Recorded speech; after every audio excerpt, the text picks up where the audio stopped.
যে শহর আজ ব্যস্ত, আলোয় ভরা, সেই কলকাতাতেই একদিন বেজে উঠেছিল বিপ্লবের আগুন। এখানে জন্ম নিয়েছিল বাংলার এমন সব যুবক যাদের সাহসী কাঁপিয়ে দিয়েছিল ব্রিটিশদের সাম্রাজ্যকে। আজ আমরা দেখব কিভাবে কলকাতা হয়ে উঠেছিল ভারতের রেভলিউশন ক্যাপিটাল। 1857 বিদ্রোহের পর ব্রিটিশরা ভেবেছিলেন ভারত চুপ হয়ে যাবে, কিন্তু ভুল ছিল তাদের ধারণা। এই বাংলাতেই জন্ম নিতে শুরু করলো নতুন প্রজন্ম, যারা মানতে প্রস্তুত ছিল না অন্যায় বা দাসত্ব। College street, Bowbazar, Shankar Ghosh lane হয়ে উঠল বুদ্ধি, তর্ক আর বিপ্লবীদের কেন্দ্র। 1905 বঙ্গভঙ্গ আন্দোলন, এই সিদ্ধান্তই খুলে দিল আগুনের দরজা। কলকাতায় গড়ে উঠল যুগান্তর এবং অনুশীলন সমিতি। তরুণরা শিখতে লাগলো পিস্তল, বোমা, গার্গিল কৌশল। রাশিদ খান, বীরেন ঘোষ, যতীন্দ্রনাথ বন্দ্যোপাধ্যায়, এরা সবাই ছিলেন অসাধারণ সংগঠক। তাদের উদ্দেশ্য ছিল একটাই, সশস্ত্র বিপ্লবের মাধ্যমে স্বাধীনতা। একটি নাম, হাজারো আগুন। 1908 সালে 18 বছর বয়সের এক ছেলে ক্ষুদিরাম বসু ব্রিটিশ বিচারক কিংসফোর্ডকে টার্গেট করে বোম মারেন। পরিকল্পনা সফল না হলেও ক্ষুদিরাম হয়ে ওঠে দেশের প্রথম শহীদদের একজন। ফাঁসির মঞ্চে দাঁড়িয়ে ক্ষুদিরাম হাসছিলেন। ব্রিটিশদের জন্য এটি একটি অশুভ সংকেত, বাঙালি যুবকদের আর থামানো যাবে না।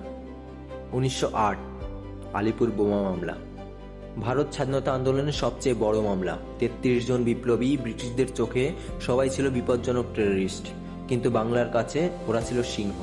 এই মামলার সময় উঠে আসে বীরেন ঘোষের বোমা কারখানার গল্প। আদালত কেঁপে উঠেছিল সত্য আর সাহসের লড়াইয়ে। 1915 সালে বাংলা বিপ্লবের নতুন মাত্রা পেল বাঘা যতীনের নেতৃত্বে। তিনি ব্রিটিশদের বিরুদ্ধে জার্মান অস্ত্র চালানোর পরিকল্পনা করেছিলেন। ব্রিটিশ গোয়েন্দারা তাকে খুঁজে পায় এবং বালাসোরে শুরু হয় মরণপণ লড়াই। গুলিতে ঝাঁঝরা হলেও যতীন বলেছিলেন, আমরা মরব কিন্তু ভারত জিতবে। লালবাজার, লালবাজার ছিল ব্রিটিশ পুলিশদের সদর দপ্তর, যেখানে সৃষ্টি হয় বিশেষ গোপন গোয়েন্দা শাখা, যারা কলকাতার বিপ্লবীদের খুঁজে বের করতে দিনরাত ছুটত। কিন্তু বিপ্লবীদের নেটওয়ার্ক ছিল আরও দ্রুত। তারা লুকিয়ে থাকতো বউবাজার পুরনো বাড়িতে, কলেজ স্ট্রিটের বইয়ের দোকানে, অথবা শহরের কোনো ভিড়ে।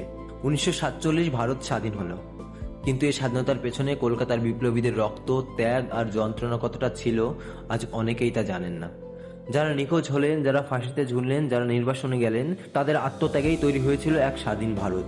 আজকের কোলাহলপূর্ণ কলকাতা একসময় ছিল আগুনের শহর। বোমা, প্রতিবাদ, গোপন মিটিং সব মিলিয়ে ছিল ভারত স্বাধীনতার আন্দোলনের হৃদয়। যখনই আপনি এই শহরের রাস্তায় হাঁটবেন, মনে রাখবেন এই মাটিতে অসংখ্য বিপ্লবী তাদের জীবন দিয়েছে যাতে আমরা স্বাধীন হতে পারি।